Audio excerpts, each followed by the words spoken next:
Hello everyone, welcome back. So this is the final lesson that we're going to do in the very basic introduction to spreadsheets and Excel. In this lesson, we are going to cover graphs and charts, printing, text direction, wrap and merge. I know we've done that before, but it's good to go over things again. Headings, slightly different to what we did before. Grid lines, showing formula, sorting and printing in color. So lots to do there. So let's share the screen. There we go. Right, so here I have made up a company and they've obviously started in March of the year. They've made a loss. In April, they've broken even. In May, they've broken even. June, they've made a loss again, quite typical of a company. And then in July, thankfully, they start to make a profit. All the way up to December, where they make a much bigger profit, and in January it starts to come back down again. Absolutely normal. There's a couple of things I want to do here, first of all, just to make the look a bit better. First of all, see down the bottom, I think I did mention this before, just to make things super duper clear for everyone, I'm just going to enlarge my screen a bit. There we go. And at the top, I'll go back to my home screen. I'm going to pop these in bold. And I'm going to put a bottom border on. Then next, I'm going to give myself a total, put that in capitals, and put the top and double bottom border on. And finally, an auto sum. So remember that's up here on the right-hand side. We don't need an equals sign, we'll just click on it. Yes, I want every single month. And now we have, 382 what? Let's formulate that, or put some pound signs in there. Do you want the zeros? Yeah, I'm happy with the zeros because we're dealing with such little money anyway. But I just double click between B and C there to expand it out there for 142. And I'll do the same with November and December on this side. Anything else? Now, when I was typing these in, like I was saying before, all I did was started with March. Oh, still got it in capitals. Because it was in caps lock there, just move my mouse out the way. As soon as I press space, Microsoft notices that, hey, things are a bit back to front there, and it automatically changed me out of caps lock and fixed the word, whatever the word was going to be, for me. Okay, so now I'm going to use the little green square at the bottom, like I said before. So we'll wait for the cursor to change to the small cross, and we can see the months move all the way down until we get to January. Okay, and that's just with me putting on 1 month. It assumed, there we go, that I wanted each month after. Now, what we're going to do, there's a bit of review of what we did before. When I put this template into your lesson resources, it won't have all these updated formats on it. You're going to do that yourself, okay, so you can have a little bit of a practice. The next thing I want to do is I want to show you how to sort numerically and alphabetically. So I'm going to highlight all the information I want to sort. I don't want to include the titles, and I don't want to include my total. Now over here beside auto sum, we've got a little filter like you would see in chemistry or something like that. We're going to click down here and we can just automatically sort A to Z. So we can see April's at the top along with August, and then September is near the bottom. Of course, we can flip that round, go back up to sort and filter. I can go from Z to A. So September is now at the top. Now, you will notice, remember we started in March, so that's a loss of £5. Because I highlighted, let's just go back a couple. There we go.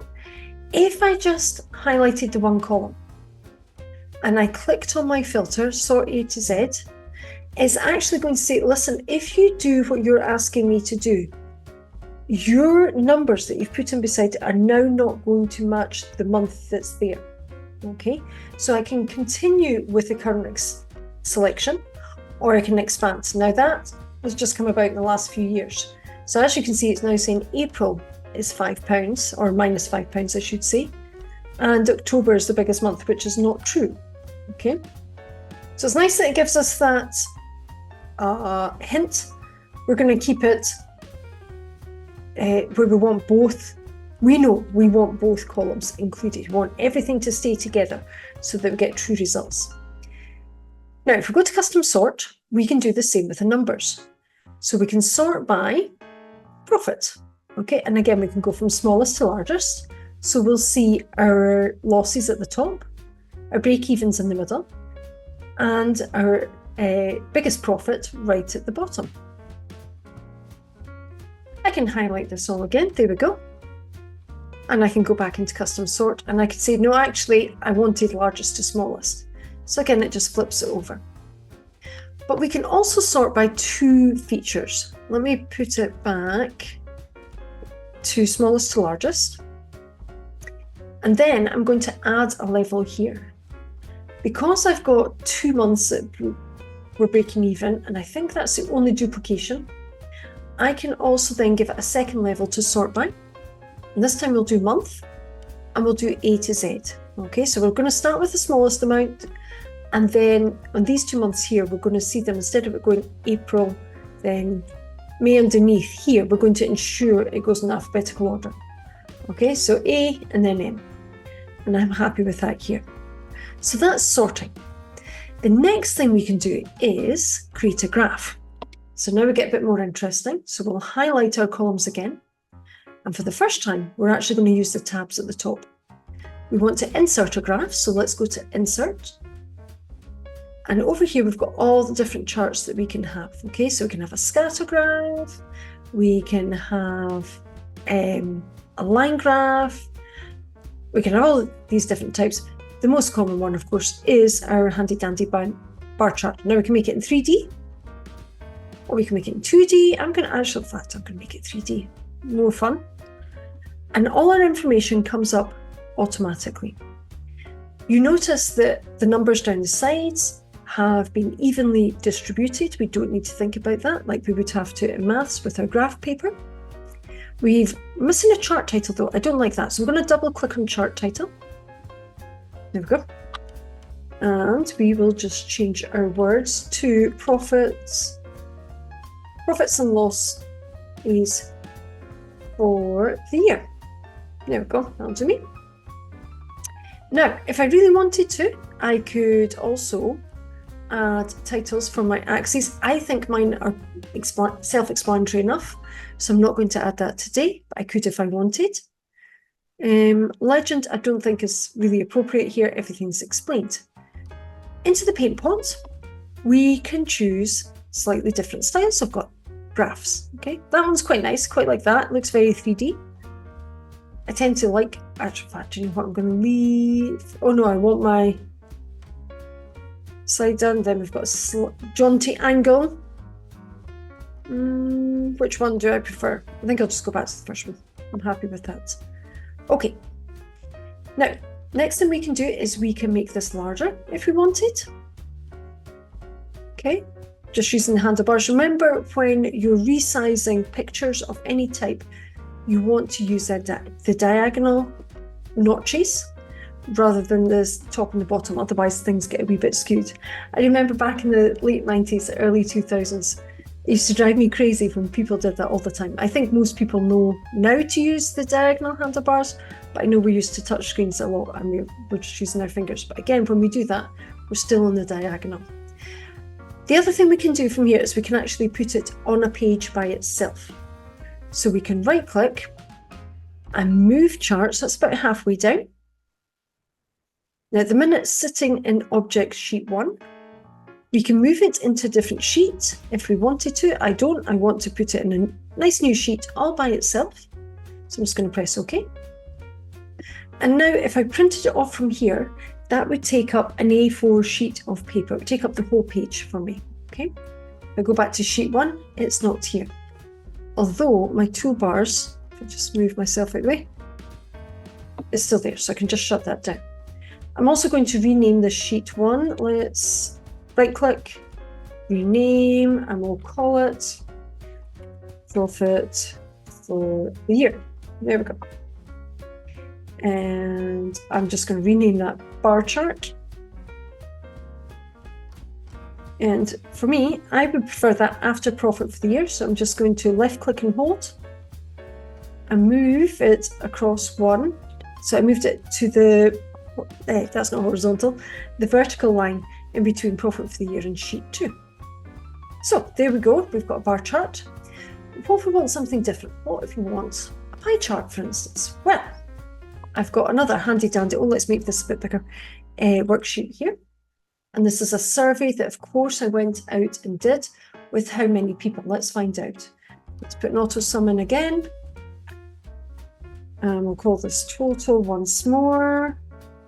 We'll put our top and bottom things in. And again, do you know what? I'm not going to make this bold this time. I'm going to put that in that nice blue color just to make it stand out, just something a bit different. So this time I'm not going to sort it, but I am going to highlight the rows and columns that I want. Back to insert, we want to insert a chart or graph. We're going to go down to pie chart. And this time I'll just keep it 2D. Okay, and here again, chart title hasn't been filled in for us, so I will pop that in. Our yeses are in greens at 11. No, they're not. Our yeses are in blues. Obviously tired. Our yeses are in blues. I'm thinking that's not right. Our no's are only 3, so they've got the smallest piece of pie, and then our maybes are in the middle. So again, we double click in here. There we go. In caps lock for some reason. Would you show at signatures gifts? Again, that was my first job. Signatures gifts doesn't exist anymore. Okay, now from here, did you notice at the top?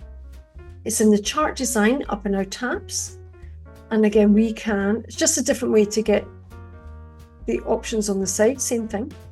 Oops, open this again. Let's see what else we've got. We can get our numbers. I quite like that with our percentages in the middle. Okay. That's a bit clearer. What does the black look like? Not too happy with that. Which was the one I did like? This one. Okay. And again, we can resize. And right click to move it to a page of its own. Move chart. Where am I looking? It's move chart. Into a new sheet. We'll call this sheet survey. There we go. So it's called survey already. I'm going to move this after sheet 2 and rename sheet 2 to survey results. There we go. So far we've done 2 different charts and graphs. We have sorted. We've put things in. Oh, and the other thing you can do, if you right click, you can save picture as, so you've got it just in your documents, so you can use that later, and it will just save this picture. It won't look like it's come out of Excel.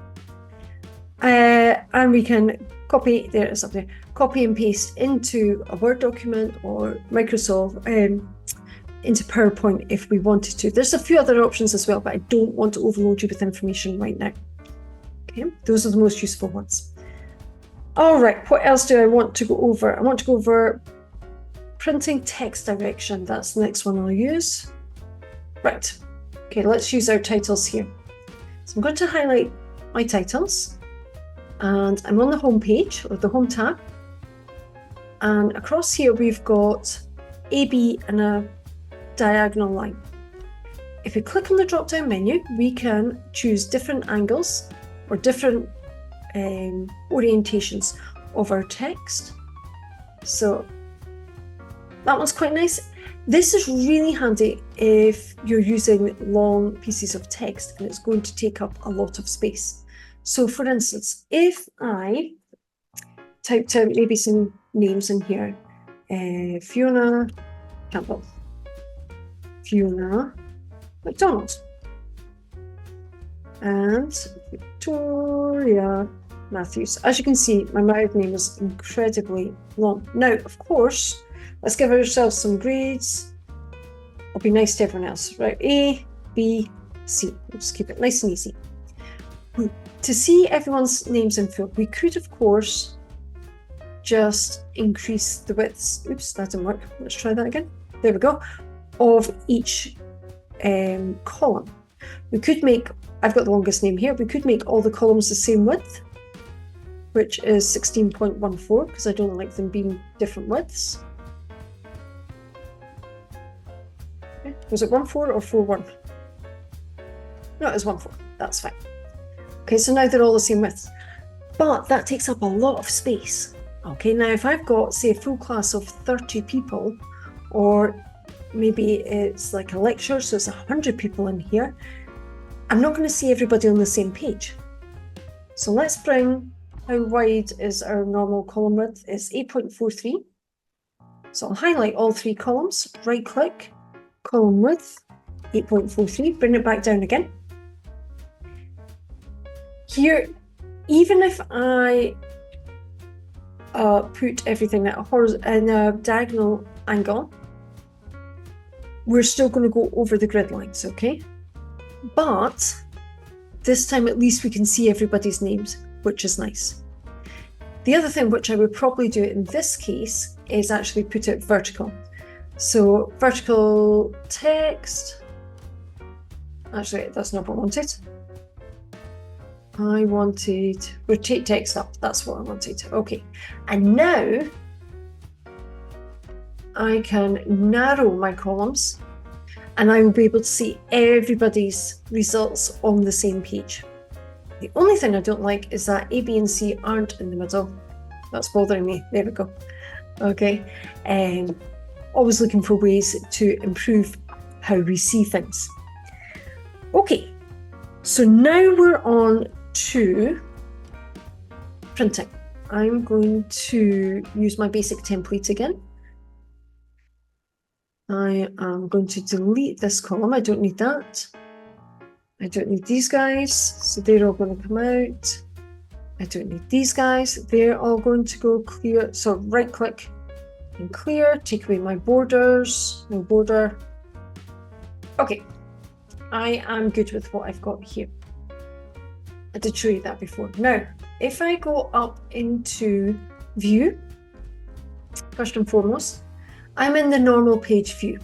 From here, I can't see whether everything fits on one page or if I need to adjust my column widths to get everything. Oh, sorry, just noticing this column for some reason is a lot wider than F and G. So let me go back to normal column width, 8.43. I'm just going to fix that. Column width 8.43. It's much nicer. Okay.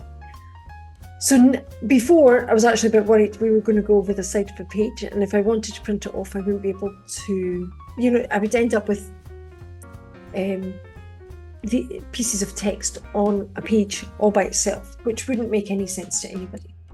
But I want to check everything's on one page. So if I go to page break view, it makes it very tiny, but we can see everything is actually on one page. Now we can go back to normal. Remember, I'm up in the view tab up here. We can see this dotted line. That is the edge of my page, and this is the baseline of the page. This is quite handy because I might want to insert some columns. I've got 2 extra columns at the end here, so that now my numerical data is right at the right-hand side of the page. The next thing I want to show you is up in formulas. This is in what we call value view. Okay, we can see the numbers that are left. Sometimes we want to see what formulas we have used. Maybe we're training somebody up and we want to show them, we want a template printed out so they can see the formulas. Maybe we're printing something off for an assignment or an exam. Can't think of another reason at the minute, but there might be. It's when we actually want to see something printed out. We can go to show formulas. And look, now I'm way off my page. So I'm going to go to page layout. I'm going to change my orientation to landscape. Now my dotted line is way over here. And because my formulas have expanded everything so much, I'm 2 columns over. So I'm just going to delete these 2. And now we're back on one page here. I've got 1, 2, 3 rows though that are hanging off the edge of the page. So have you got information? You do. So have you. You've not, so let's delete that. everything moves up. I've still got 2 pages here, 2 lines. I could take this line out. Now I've just got 1 line. There we go. I've found 3. Delete. Brilliant. Now everything's on 1 page. The only thing is I can't see these guys. I'm not going to worry about that too much just now. But if I merged, we'll go back to home, not merge and center, just merge cells. I can see everything again. Okay. So now we can see our formulas if we wanted to print off what formulas we have used. If I'm going to share the actual spreadsheet with somebody by email or sharing on OneNote, that type of thing, I wouldn't actually change this to formula view because they can just click on the cell and find out from the formula bar up here what formula I have used. I would leave it on the normal view, on the value view. Next thing I want to show you is if we go into File. Now here we've got Save and Save As. So what you can see at the top here is my autosave is off, and that's because I'm not saving to my OneDrive at the minute. I'm saving to my desktop. If I wanted to save to my OneDrive, which I've not got attached to this computer, the autosave option would come up, and every so often it would say saving up here and then saved at the top. For me, I could just even use shortcut key Control and S. We can't see it because of my toolbar up here, but it says saved just at the side. Or if I was downloading this, maybe I'm on Teams and I'm opening it up in Teams and I want to save my own copy to my OneDrive on my hard drive, I'm going to Save As and find the file that I want to use. Okay. Print. Control and P, if I just want the shortcut, gets us to this screen. So as you can see, I'm in landscape and I can see all my values. There are a couple of things I can do here that I might like. If I go to page setup, I could put in a header and a footer, which I might want my name on. Let's just put it in the center section. Caps lock on again.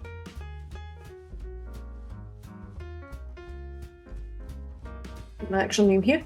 And then this will come up at the base of every single worksheet that I have. I could change it into portrait here if I wanted to. I don't, but I could. But in sheets, so we've got margin, header, footer, and sheets for our tabs. We can add in grid lines to make things easier to read on our printout. And we can also add it, and we can do this all at once. I'm just showing you the difference it makes. We can also add in row and column headings if we so wanted. So now it's got our numbers down the side and our letters across the top. From here, at the minute, I don't have a printer attached. I could go into my drop-down menu and choose the printer that I would like my document sent to. If you're like in my school, everything prints off in grayscale. We have to go to printer properties to change this.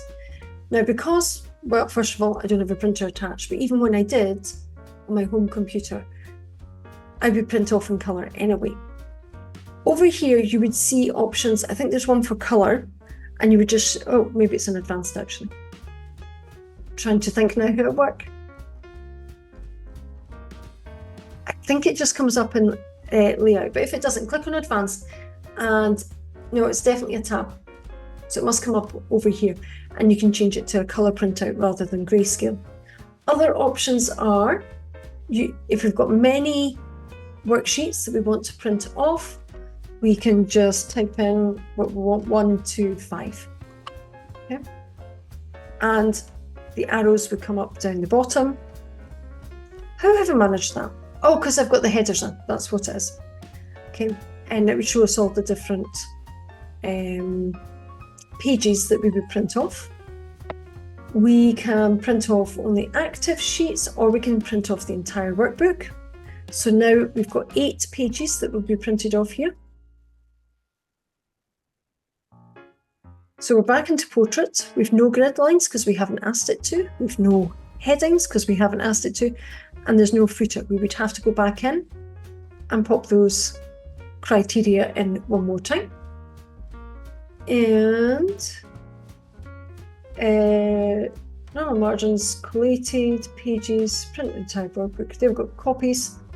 It just shows you how different things are on different computers, the way things are set up. So I can change my copies up here. And I can't see back to front. Again, at my school, I've got the option of printing things double-sided. It's not letting me have that here. It's not a page setup either. I don't want to print because I've not got a printer, so I'm just going to come out of that screen. And there we go. We have finished all the basic, and it's, that's just going to bug me. There we go. We've finished all the basic information that you need to get started with Microsoft Excel. So in this lesson, we covered graphs and charts, sorting, printing, text direction, headings, showing formulas, showing grid lines, printing in color or different versions of printing, printing the whole workbook, just one thing. And the only thing I didn't remind you how to do was how to wrap text. So we'll use this one here. And we'll make this just slightly bigger. Tiny bit bigger. There we go. And let's move it up. No, even more so. Drag it up here. That's much better. Oh, it's not. That's worse. There we go. So I just manually moved the height of my row, and you can see it affected the whole row across the sheet. Okay, so wrap text is up top and merge is down here. You're ready to go. So in our next section of lessons, we're actually going to go through some exercises. We might create some templates. There will be things for you to do. It's going to be much more interactive now that you've got the basics and we can do some fun things. Okay, I'll see you in the next lesson. Remember, these are free. Before I go, check out our courses on our website, see what's coming up. We've got a bunch of summer camps coming up. They are 4 days each, 4 hours per day, so it's great value for money. Feedback given for each lesson. There's quizzes, there's exercises, the videos and templates and everything that you're given, you will have for the whole year. You'll be able to ask questions. Nobody will know it's you. It's just be me. If you're shy, I used to be quite a shy person, so I think about these things. And then in the beginning of August, we will have all our term time courses available. So some of them will be short 6-week courses and other ones will take us right the way through the academic year. All right, look forward to seeing you soon. Bye-bye now.